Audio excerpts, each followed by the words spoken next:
मित्रों, हिंदू महाकाव्यों में ऐसे कई शक्तिशाली राक्षसों के बारे में बताया गया है जिनसे मनुष्य तो मनुष्य, देवता गण भी कांपा करते थे।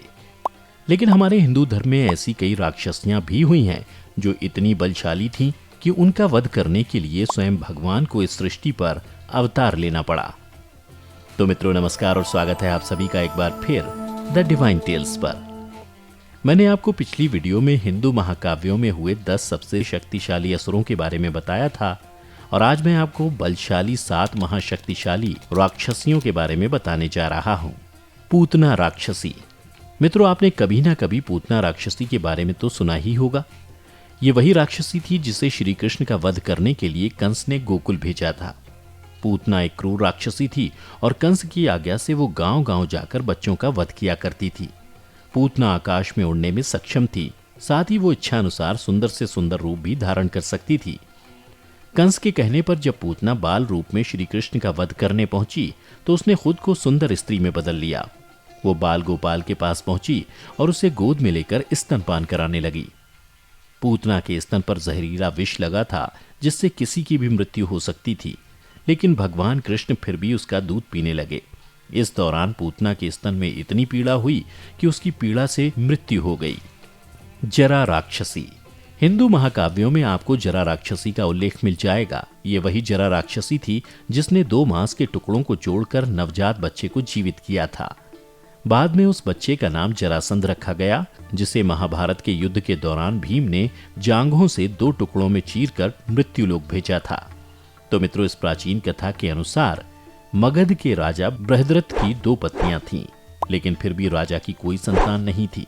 इस बात से चिंतित राजा महात्मा चंड कौशिक के पास गए। बृहद्रथ को एक फल देते हुए चंड कौशिक ने कहा कि इसे अपनी पत्नी को खिला देंगे तो संतान प्राप्त हो जाएगी। बृहद्रथ ने फल काटा और दोनों ही पत्नियों को खिला दिया। दरअसल फल लेते समय राजा ये पूछना भूल गए थे कि उसे दोनों पत्नियों को खिलाना था या फिर एक को। इधर फल खाने से दोनों पत्नियां गर्भवती हो गईं, लेकिन शिशु जन्मा तो वो आधा आधा था, यानी आधा पहली रानी के गर्भ से और दूसरा आधा दूसरी रानी से। डर के मारे दोनों रानियों ने शिशु के दोनों जीवित टुकड़ों को फेंकवा दिया। तभी वहां बैठी एक राक्षसी ने जीवित शिशु के 2 टुकड़ों को देखा। उसने अपनी माया से दोनों टुकड़ों को जोड़ दिया, जिसके बाद शिशु तेज आवाज में रोने लगा। शिशु की आवाज सुनकर रानियां बाहर निकली और राक्षसी के हाथ में बालक देखकर हैरान रह गईं। तभी वहां राजा बृहद्रथ आ गए और उन्होंने राक्षसी से परिचय पूछा तो राक्षसी ने अपना नाम जरा बताया। जरा राक्षसी से प्रसन्न होकर राजा ने अपने बालक का नाम जरासंध रख दिया। मित्रों, बता दूं कि 2 टुकड़ों से जीवित होने के कारण जरासंध 2 भाग में बंट जाने के बाद भी जीवित हो जाता था। इस कारण उसे कोई युद्ध में पराजित नहीं कर सकता था और महाभारत के युद्ध में जरासंध और भीम के बीच 14 दिनों तक युद्ध चला था। तब 14वें दिन भीम ने जरासंध को 2 फाड़कर एक टुकड़ा एक दिशा में और दूसरा दूसरी दिशा में फेंक दिया था, जिसके चलते वो जोड़ नहीं पाया और उसका अंत हो गया। ताड़का। मित्रों, वाल्मीकि रामायण में आपको अनेकों ऐतिहासिक और शक्तिशाली पात्र मिल जाएंगे। इन्हीं में से एक थी ताड़का, जिसका नाम तो आपने सुना ही होगा। लेकिन मित्रों, क्या आप ये जानते हैं कि ताड़का सुकेतु यक्ष की पुत्री थी, जो एक शाप के प्रभाव से राक्षसी बन गई थी। इस कथा के अनुसार सुकेतु नाम का एक यक्ष हुआ करता था। उसकी कोई भी संतान नहीं थी, इसलिए उसने संतान प्राप्ति की इच्छा से ब्रह्मा जी की कठोर तपस्या की। ब्रह्मा जी प्रसन्न हुए और उन्होंने संतान प्राप्ति का वरदान दिया। कुछ समय बाद सुकेतु यज्ञ के यहाँ ताड़का का जन्म हुआ। वरदान स्वरूप ताड़का के शरीर में 1000 हाथियों का बल था।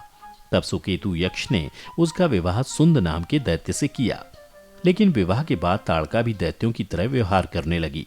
तब अगस्त्य ऋषि के श्राप से वो भी राक्षसी बन गई।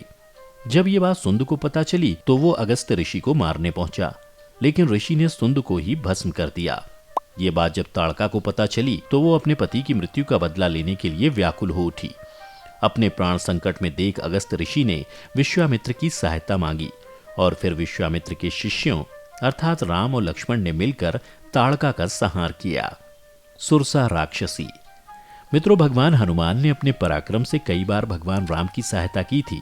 हालांकि भगवान हनुमान को बल के साथ साथ बुद्धि का भी देवता माना जाता है। धर्म ग्रंथों में ऐसे कई प्रसंग हैं जब महाबली ने अपने बल का उपयोग करने की बजाय अपनी बुद्धि से अपने लक्ष्य की प्राप्ति की। ऐसा ही एक प्रसंग श्री रामचरितमानस के सुंदरकांड में भी मिलता है। जब भगवान श्री हनुमान माता सीता की खोज करने के लिए समुद्र पार कर रहे थे, समुद्र पार करते समय उन्हें सुरसा नामक राक्षसी मिली। वो बड़ी दुष्ट और भयंकर थी।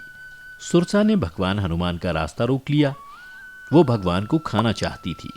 वैसे अगर भगवान हनुमान चाहते तो अपने बल से सुरसा का वध कर सकते थे, लेकिन उन्होंने लड़ने में समय नहीं गंवाया। भगवान हनुमान ने हाथ जोड़कर सुरसा से रास्ता छोड़ने का निवेदन किया। उन्होंने कहा कि वो माता सीता की खोज कर रहे हैं, इसलिए उन्हें जाने दिया जाए। मैं लौट कर आऊंगा तो आप मुझे खा लेना। लेकिन राक्षसी सुरसा नहीं मानी और भगवान हनुमान को खाने के लिए उसने अपना मुंह खोल दिया। तब चतुराई दिखाते हुए भगवान हनुमान ने अपने शरीर का आकार बड़ा कर लिया और इस तरह दोनों ही अपना अपना आकार बढ़ाते गए। अंत में भगवान हनुमान ने अपना रूप बहुत छोटा कर लिया और वो सुरसा के बड़े मुंह में प्रवेश करके तुरंत ही वापस आ गए। भगवान हनुमान की इस चतुराई से सुरसा भी प्रसन्न हो गई और उसने भगवान हनुमान के जाने के लिए रास्ता छोड़ दिया। सिंहिका। सुरसा राक्षसी को प्रसन्न करने के बाद जब भगवान हनुमान आगे बढ़े तो उनका सामना सिंहिका नाम की राक्षसी से हुआ। सिंहिका राहु की माता थी जो समुद्र में निवास करती थी। सिंहिका इतनी शक्तिशाली थी कि वो आकाश मार्ग से गुजरने वाले गगनचारी जीवों की छाया पकड़कर उन्हें खींच लेती थी और उन्हें अपना आहार बना लेती थी।